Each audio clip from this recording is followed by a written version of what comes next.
Sabes que acabamos de venir del certamen internacional de novela histórica de Ciudad de Úbeda y tu novela precisamente está en la colección Novela Histórica de La Esfera. Y hemos hablado mucho de la dicotomía entre la novela y la historia. ¿Cómo es conveniente que se mezclen o no se mezclen? Tú como novelista que sitúas tus historias en épocas pasadas, ¿cómo te planteas la historia como historia con mayúscula? ¿Te pesa mucho o simplemente es la época, la ambientación y luego tú tiras la historia que quieres contar, la que es con minúscula? Sí, yo creo que una novela histórica, una novela de ficción histórica tiene que tener un buen armazón histórico. Entonces, todo lo que rodea la novela son hechos históricos. De hecho, me gusta que realmente haya cosas que el lector puede identificar con la realidad, con la historia. Lo que hay dentro es ficción, pero el armazón histórico le da verosimilitud al relato y permite que el lector se enganche a ese relato y piense que aquello pudo haber pasado.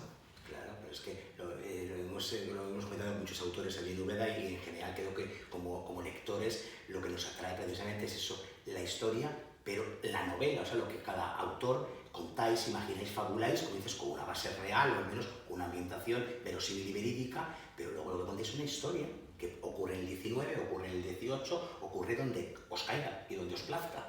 Efectivamente. Es un relato que se ancla en la realidad, pero todo lo que hay dentro es pura imaginación.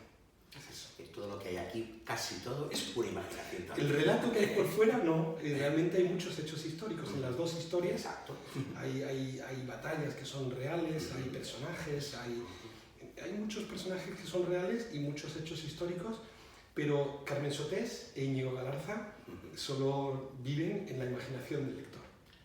Y son los personajes además que nos cuentan la historia en dos planos temporales y alternando sus voces. ¿Cómo surgió la estructura de la novela? ¿Cómo pensaste la voy a contar en esas dos épocas y a través de estos dos personajes? En principio las épocas me interesaban mucho, me parecían que eran muy interesantes, muy novelables, algo que realmente se deja leer con placer, ¿no? El final del siglo XIX, justo después de la pérdida de nuestras colonias, una época muy difícil en España, y luego el principio de la Guerra de Sucesión, también con galeones, con piratas, con ingleses, con cofres secretos. Me pareció que eran dos historias muy potentes y decidí escribirlas en primera persona, las dos. Exacto. Y son dos personajes que viven su propia historia y el lector va descubriendo poco a poco que hay una relación entre una y otra. Y una historia alimenta un poco a la otra. La razón por la que escribí es porque creo realmente que son épocas muy fuertes y muy novelables y que realmente se dejan leer con placer. Es que es cierto, comenzamos por la del 19, comienzas la novela con Carmen Sotés, entrando a una librería, que eso ya te va mucho a ti también, por tu novela anterior también, ¿verdad? Y encontrándose un ahorcado. O sea, metes ya al lector en tercer acto, que diríais los clásicos. Sí. El principio es, efectivamente, pretendo entrar muy de lleno en el relato para que el lector ya se sumerja dentro de él desde la primera página, ¿no? Y efectivamente Carmen por fin encuentra la oportunidad que llevaba tanto tiempo esperando, ser cronista del Imparcial, que por cierto, la sede del Imparcial estaba en aquella época a menos de 100 metros de donde estamos ahora. Es verdad. Era muy cerca de aquí.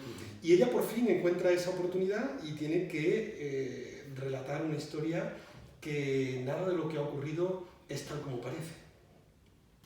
Dejamos que el lector descubra, como te decía, y de esa época, en el tercer capítulo, damos el salto a comienzos del siglo XVIII, ya en plena guerra de sucesión española, ya con Felipe V, como Felipe V, como tal rey, como el primer rey Borbón de España, pero cuentas la guerra desde, como has dicho antes, desde los galeones, desde los que tenían que venir de allí, desde los que traían armas, traían avituallamiento, traían especias y también, sobre todo, traían cofres con contenidos secretos y misteriosos y pasajeros que se embozaban para que no supieran quiénes eran.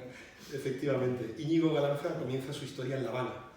En La Habana es cuando recibe el encargo del rey de traer un cofre. Esto que estoy contando está en la contraportada, no estamos haciendo spoiler. Y si no, en el capítulo 3 está todo expuesto.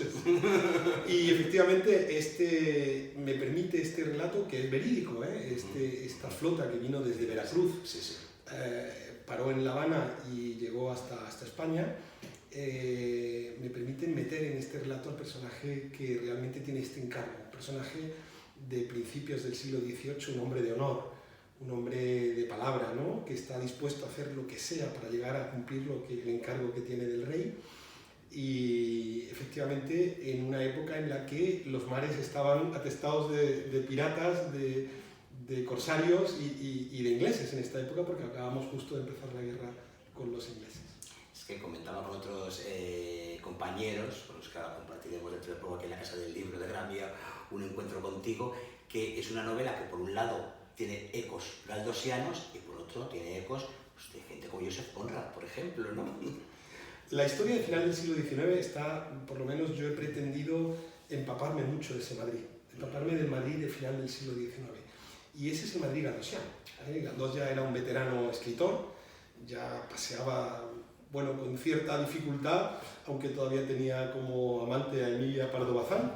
Y ese Madrid está muy bien descrito, porque Galdós podrá gustarte o no gustarte, pero era un verdadero cronista de Madrid.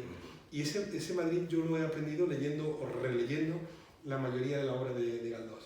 Es la época en la que en Madrid pues había calesas y había barrios con corralas, ¿no? Este Madrid es el que yo trato de describir en la parte de final del siglo XIX.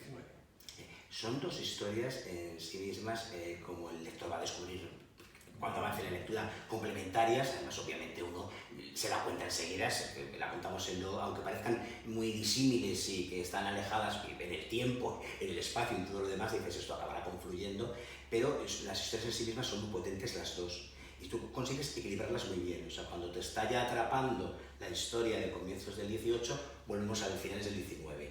Volvemos de nuevo al 18, vamos a seguir dando saltos, pero vas alternándolo muy bien. ¿Cómo conseguiste que ninguna de las dos historias se merendara a la otra? Porque son dos personajes que tienen su propia personalidad, sus miedos, sus ambiciones, sus objetivos vitales, ¿no? Yo busco, alternando capítulos, busco crear lo que yo llamo hambre de lectura. El hambre de lectura es querer seguir leyendo, porque la historia, al final de los capítulos, del capítulo anterior, te dejó una cierta curiosidad sobre qué es lo que iba a pasar, ¿no? Bueno, al final sí son dos personajes fuertes y yo creo que el lector termina en cierta medida encariñándose de ellos, pues eso es lo que permite que las dos historias tengan la misma fuerza. Pero que me han expresado unas voces poderosísimas y además algo que no abunda, y te lo digo por supuesto como elogio, que aunque narren en primera persona, todos hablan igual, escriben igual, al fin y al cabo es el narrador. Tú has conseguido que Carmen suene como Carmen y que Íñigo Galarza suene como Íñigo Galarza. Sí. Bueno, en la parte de Íñigo Galarza yo me he documentado mucho en un diccionario de autoridades de la Real Academia de la Lengua, el primero que hubo, en 1720. Y he verificado casi palabra por palabra que el lenguaje sea realmente un lenguaje de la época. He tratado de usar ese lenguaje sin ser verdaderamente muy estricto, porque los lenguajes de aquella época son un poco pesados para el lector actual, pero busca una fórmula en la que el lector se sienta que está en el siglo XVIII, sí, con un lenguaje que sea lo más fluido posible. No, es que has hecho una novela en absoluto es barroca, para nada. O sea, suena a finales del 19, como digo en Carmen Sotés, que quiere ser reportera y quiere ser cronista, y por eso ese Galdós también le influye a ella como escritora, Emilia Pardo Bazán, a la que cita en algún momento, pero, y no digamos nada, la parte de comienzos del 18, pero en ninguna de las dos el lenguaje se come la acción. Lo que importa es lo que estás contando, lo que ellos están viviendo. O sea, que lo haces con unos toques que suenan muy bien a la literatura de aquella época. Claro. Sí, no hay tanta literatura de principio del siglo XVIII, hay muy poco, porque ya se había terminado el siglo de oro, se había terminado hacía ya relativamente tiempo, y para documentarse he tenido que elegir las poquísimas novelas que hay de final del siglo XVII. Pero, como digo, no he sido muy fiel a ese lenguaje, porque he pretendido sobre todo que el lector se divierta. Ese es mi principal objetivo, es que el lector disfrute leyendo las novelas. Y para eso a veces tienes que elegir un lenguaje que sea un poco más más fluido, digamos, más sencillo. ¿Qué quieren? Si comienza con un ahorcado, como hemos dicho, y enseguida nos embarcamos hacia la aventura con un cofre que no se puede abrir, y que no se puede saber lo que hay dentro. Estamos en el canal de YouTube de Locura de Libros, pero Manuel, mi blog se llama El Arpa de Bécquer, por lo cual comprenderás cuando he llegado a cierta página y he encontrado que alguien dice: tu predecesor era un tipo gris con más rincones oscuros que el salón del Arpa de Bécquer. Me he emocionado, claro. Digo, está hablando de mi blog sin saberlo, gracias. Sí, no, Bécquer para mí es tal vez sea un reflejo, ¿no? Porque, como te comentaba antes, curiosamente con 7 años me tocó leer, o sea, gané un concurso de lectura de poesía leyendo la famosa poesía del Arpa de Bécquer, de manera que debe ser algo que se queda todavía guardado un poco en mi memoria, y seguramente es por eso que salió en ese momento en el relato.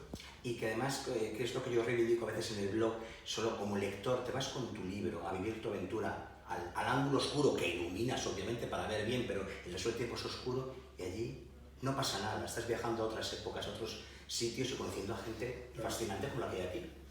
Sí.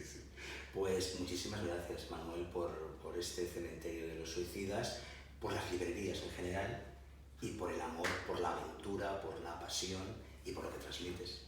Gracias a vosotros. Bueno, empiezo matando a un librero, tampoco es demasiado. Pero queda como escenario de librería, que es lo que nos importa a los que leemos. No, gracias a vosotros, es un gusto estar hoy aquí con vosotros y hablar un rato de literatura. Hacéis un verdadero trabajo de fomento de la literatura que yo, como escritor, os tengo que agradecer.